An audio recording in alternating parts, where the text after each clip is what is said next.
Atma is not soul. It is common for scholars and laymen alike to translate Atma as soul. Atma is the foundational principle of Indian philosophy and spirituality. In Hinduism, Atma is considered to be the consciousness and intelligent principle within the inert mind body complex. It is the true self of a human revealed when stripped of all that is temporary, perishable, and subject to the limitations of space and time. The word Atma is derived from the Sanskrit root Ata, which means Satatya Gamane, or that which is in constant motion.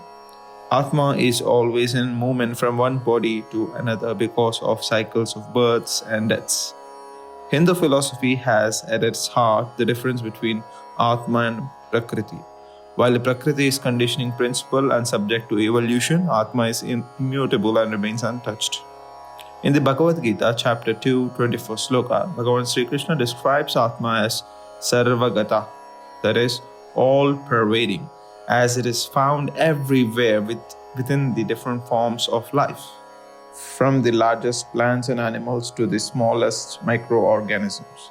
It also pervades the body that it occupies.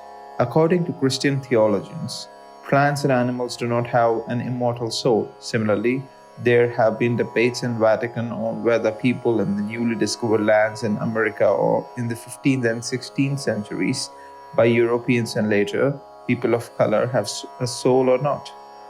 For a long time, the West believed that women did not have a soul.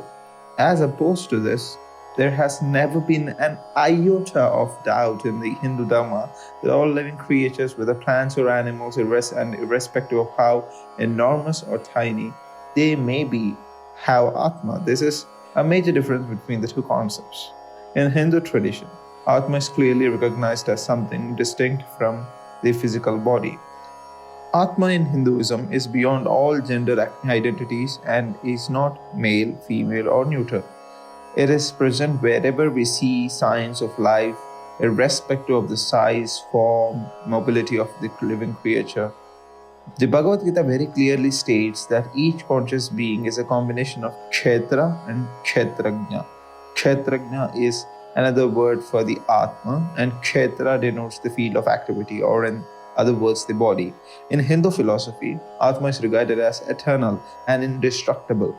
It is without any origination or beginning, immortal and ageless. The Bhagavad Gita states that an Atma is never born and never dies.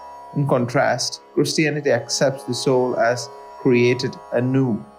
In Hinduism, consciousness or Chetana is regarded as the essential nature or Swarupa, as well as an attribute of the Atma. This is similar to the way heat can be considered to be the essential nature and attribute of fire or light, that of the sun.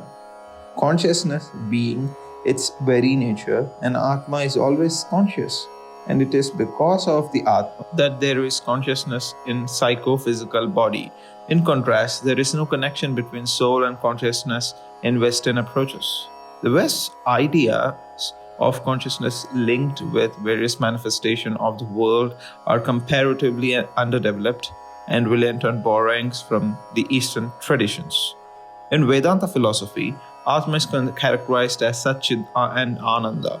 Sat means that Atma is eternal and unchangeable and there is no transformation or vikara in it.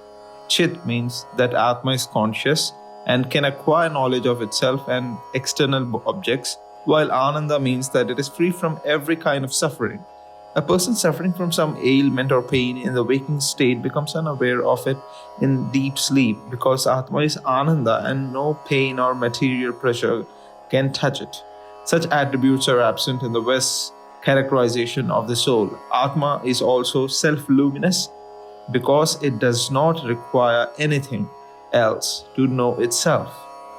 Just like a lamp does not require any other light source to reveal itself, it reveals itself as I to each individual, so no person doubts his own existence. Atma is the controller of the body and is the knowing subject, Jnata, agent behind all human actions, Karta, and enjoyer, that is Bhokta.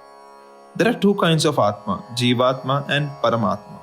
Paramatma is the supreme person responsible for the functioning of the whole cosmos, and Jivatma is an integral part, Amsha, of the Paramatma, who is called the Amshi.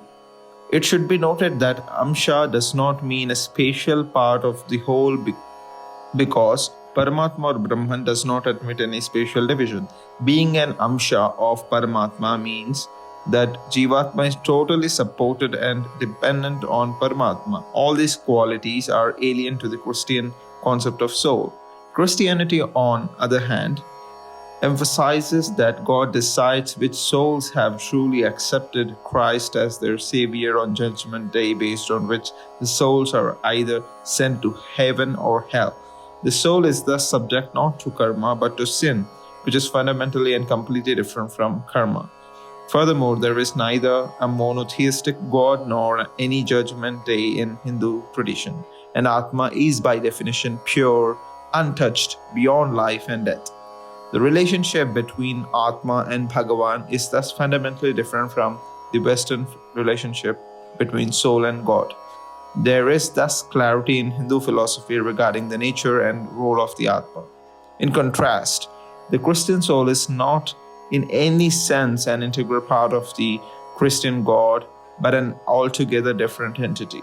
There is a disconnect and clear lack of development of the concepts of soul, consciousness, and God. While there is integral unity in the former paradigm, there is synthetically developed idea in the latter, often under the influence of the other traditions. It would be grossly misleading to translate Atma as soul as two or vastly different concepts.